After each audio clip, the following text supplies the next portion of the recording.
میرے عزیز و وقار اور میرے ساتھی دوست احباب، السلام علیکم ورحمۃ اللہ وبرکاتہ۔ نحمدہ و نصلی علی رسول الکریم، والصلاۃ والسلام علیک یا رسول اللہ صلی اللہ تعالی علیہ وسلم۔ میرے دوست، ویڈیو پوری سن کر کے جانا، اور یہ گفتگو اگر اچھی لگے تو آگے شیئر ضرور کرنا، کیونکہ ہر ایک بات اور ہر ایک پوائنٹ سمجھنے کی ہے اور سمجھنے کے لائق بھی ہے، کیونکہ ایک ایک بات جو ہے وہ سمجھ میں آئے گی انشاءاللہ تبارک و تعالی۔ اور میں شان غوث اعظم آپ لوگوں کے سماعتوں کے حوالے کچھ کروں گا، اور یہ گفتگو جو ہے بنا کوئی مائک نہیں لگی ہوئی ہے، نہ اس میں ساؤنڈ فکس ہے۔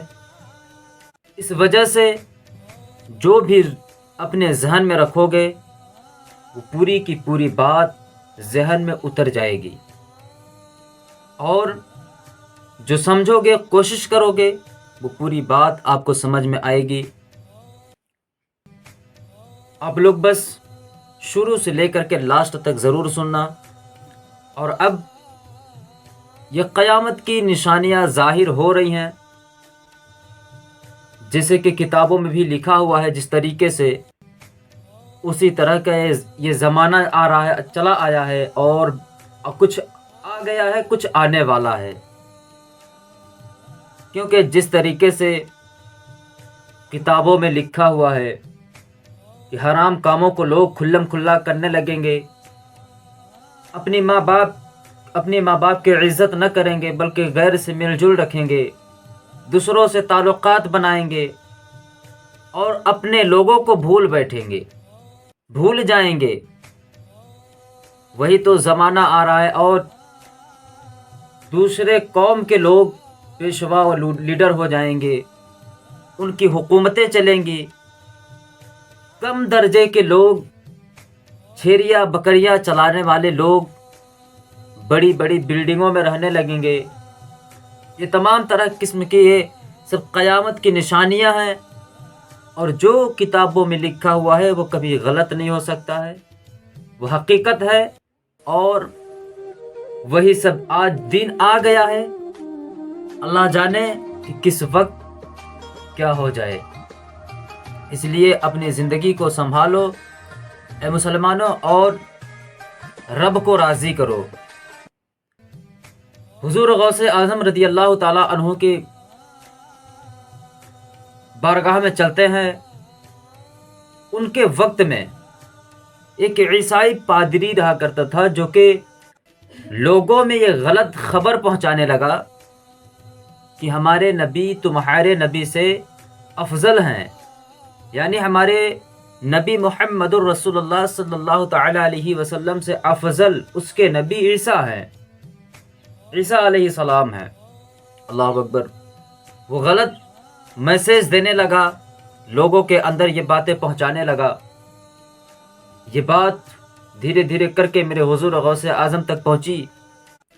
حضور غوث اعظم رضی اللہ تعالی عنہ اس کے پاس آئے، اس سے ملاقات کیے، اور کہتے ہیں کیا تم یہ سچ کہہ رہے ہو، یہ خبر پھیلا رہے ہو کہ تمہارے نبی، ہمارے نبی سے افضل تمہارے نبی ہیں، میرے نبی محمد رسول اللہ سے افضل، میرے نبی مصطفیٰ سے افضل تمہارے نبی عیسیٰ ہیں؟ اس نے کہا ہاں، میرے نبی افضل ہیں، تمہارے نبی سے افضل میرے نبی ہیں، کیونکہ میرے نبی نے مردوں کو زندہ کیا ہے۔ کیا تمہارے نبی نے مردوں کو زندہ کیا ہے؟ میرے غوث اعظم رضی اللہ تعالی عنہ کو جلال آیا، اور کہتے ہیں کہ سن عیسائی، میں تو نبی نہیں ہوں، میں نبی کا نواسا ہوں، نبی کا غلام ہوں۔ اگر تو کہے تو میں مردے کو زندہ کر دوں۔ اس نے کہا ہاں، کر کے دکھاؤ، ہاں کرو۔ میرے غوث اعظم کو اور جلال آیا، اور کہتے ہیں کہ میں اگر مردے کو زندہ کر دوں گا تو کیا تو میرے نانا کا کلمہ پڑھ لے گا؟ اس نے کہا ہاں، مجھے شرط منظور ہے۔ اور پھر میرے غوث اعظم رضی اللہ تعالیٰ عنہ کہتے ہیں کہ تو مجھے پرانی سے پرانی قبر کے پاس لے چل، اور ایسے قبر کے پاس لے چل کہ جو بہت برسوں کی قبر ہو، ایسے قبر کے پاس تو لے چل۔ وہ عیسائی لے کر کے حضور غوث اعظم کو آگے بڑھا، ایک قبرستان میں لے کر گیا جو کہ بے حد پرانی قبر تھی۔ اس قبر کے پاس لے کر کے گیا، حضور غوث اعظم رضی اللہ تعالیٰ عنہ اس قبر کو دیکھ کر کہتے ہیں کہ یہ قبر، اس قبر میں رہنے والا شخص، اس قبر کے اندر جو آدمی ہے وہ ایک گویے کی قبر ہے۔ تو کہہ تو میں اسے، کیا اس مردے کو گاتے ہوئے کھڑا کر دوں؟ گاتے ہوئے، جس وہ ایک گویے کی قبر ہے، تو کہے تو اسے گواتے ہوئے واپس کر دوں، میں قبر سے نکال دوں، اور تو کہے تو سیدھا قبر سے نکالوں چپ چاپ۔ اس نے کہا کہ اگر گاتے ہوئے نکلا تو اور بہتر ہے۔ حضور غوث اعظم کو جلال آیا، کہتے ہیں یہ بتا کہ جب تیرے نبی مردے کو زندہ کرتے تھے تو کیا پڑھتے تھے، کیا کہتے تھے؟ تو عیسائی کہتا ہے کہ اور کچھ نہیں بولا کرتے تھے، صرف اتنا ہی کہتے تھے کم باذن اللہ۔ میرے حضور غوث اعظم اس قبر پہ ٹھوکر مار کے کہتے ہیں کم باذنی، اے مردے تو میرے حکم سے اٹھ جا۔ مردہ قبر سے گاتے ہوئے واپس اٹھ جاتا ہے، قبر سے نکلتا ہے۔ یہ عیسائی دیکھ رہا تھا، فوراً وہ مسلمان ہو گیا۔ حضور غوث اعظم کی بارگاہ میں چور جاتے ہیں تو ولی بن جاتے ہیں۔ عیسائی آیا، مسلمان بن گیا، اور اگر ان کے قبر میں جو ایک دھوبی جو کہ اپنے زندگی میں اس نے حضور غوث اعظم کا کپڑا دھلا کرتا تھا، کپڑا دھویا، جب وہ مر گیا تو اس کے قبر میں فرشتے آئے، اس سے سوال کیے۔ جب سوال کا اس کو جواب تو معلوم نہیں تھا، کیونکہ وہ دھوبی تھا، زندگی بھر حضور غوث اعظم رضی اللہ تعالیٰ عنہ کا کپڑا دھویا تھا۔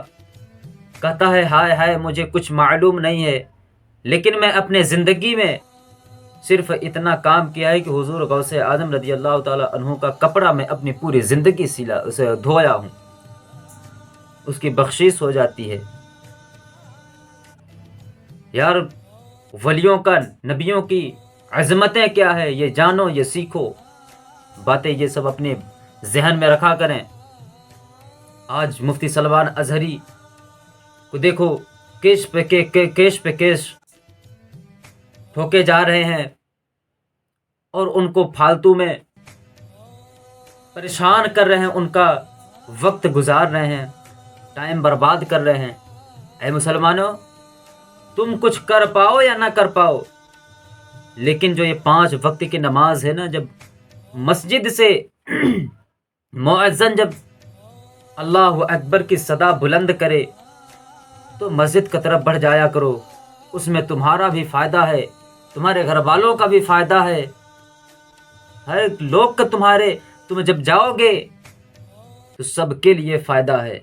اگر اللہ رب العزت نے تم صحیح طریقے سے نماز ادا کرتے ہو، اور نماز تمہارے لیے دعا کر دی کہ مولا جتنے ٹھیک طریقے سے مجھے تیرے اس بندے نے ادا کیا ہے، پڑھا ہے، اتنے ہی عزت سے تو اسے اس دنیا میں رکھنا، تو اس دنیا و آخرت کی پاکیزگی عطا کر۔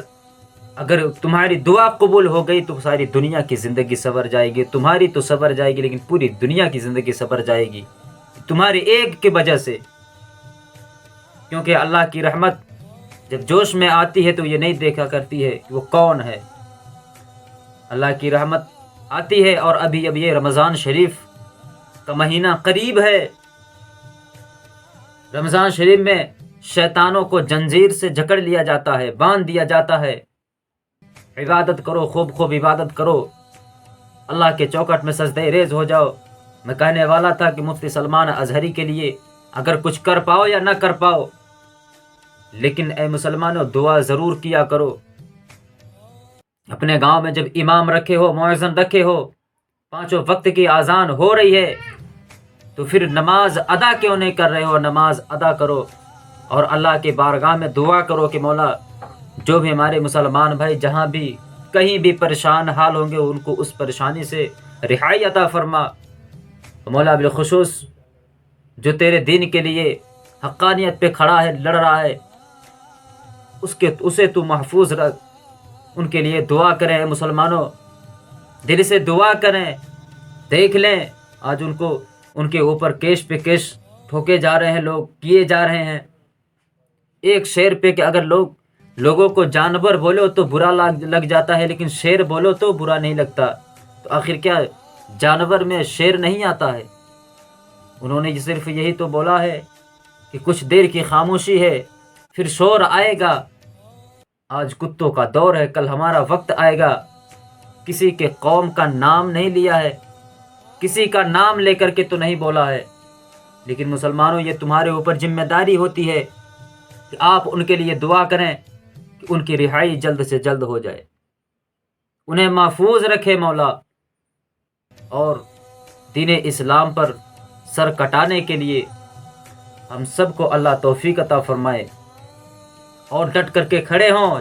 جہاں پہ اگر اسلام پر بات آتی ہے تو کبھی خاموش نہ بیٹھنا، خاموش نہ رہنا، وقت آئے تو سر کٹا دینا لیکن سر جھکانا نہیں۔